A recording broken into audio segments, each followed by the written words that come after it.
Mon projet s'appelle Envie, E-N-V-I-E, c'est un super nom déjà, hein, ça donne envie, tout simplement. Et qu'est-ce qu'on fait? Eh bien, on s'adresse à des gens qui souvent sont au chômage, ont des difficultés pour trouver des emplois. Et on leur dit, on leur propose, venez travailler chez nous.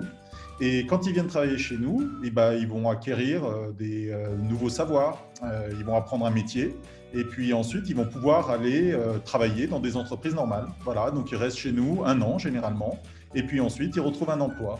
Et pour faire ça, on rénove, on retape des appareils électroménagers qui allaient être jetés à la poubelle et puis qui vont être revendus moins cher pour que des gens qui n'ont pas forcément beaucoup d'argent puissent aussi avoir un équipement électroménager. En quoi ton projet est-il super innovant? Parce qu'aujourd'hui, on le sait bien, on ne peut plus continuer à accumuler les déchets, à jeter. Dès qu'il y a un truc qui ne marche pas, un fil qui ne marche pas, une lumière qui ne marche pas, on met ça à la poubelle. Et il y a des montagnes et des montagnes et des montagnes de machines à laver, des montagnes de fours qui existent.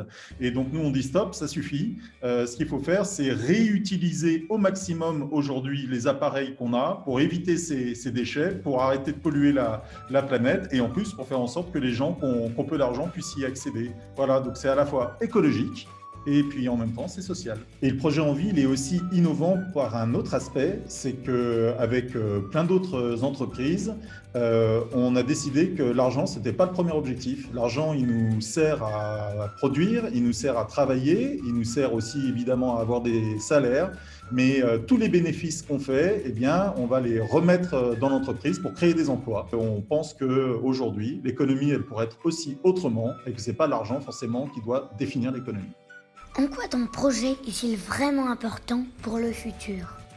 C'est simple, c'est que si on continue tous à acheter des choses et dès que ça ne va pas à les jeter, on va avoir 2 problèmes. D'abord, on n'aura plus les matériaux pour construire les choses, on le voit bien.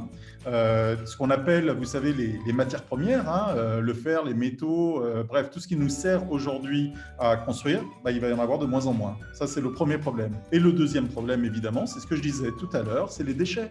On ne va pas avoir des montagnes de déchets, des montagnes de déchets. Franchement, si on peut les éviter, c'est quand même mieux. Donc oui, c'est très important pour le monde de demain. On ne peut plus continuer à consommer, à acheter et à utiliser comme avant. Il faut changer. As-tu un conseil ou un message spécial pour les enfants qui t'écoutent? J'en ai plein. Le premier d'abord, c'est dire à vos parents qu'ils peuvent mieux utiliser leur machine à laver, leur lave-linge, le four, que ça s'apprend et que d'ailleurs ils peuvent venir à Envie le Labo, c'est à Paris, et qu'on leur apprendra à comment utiliser au mieux aujourd'hui ces appareils. C'est la première chose.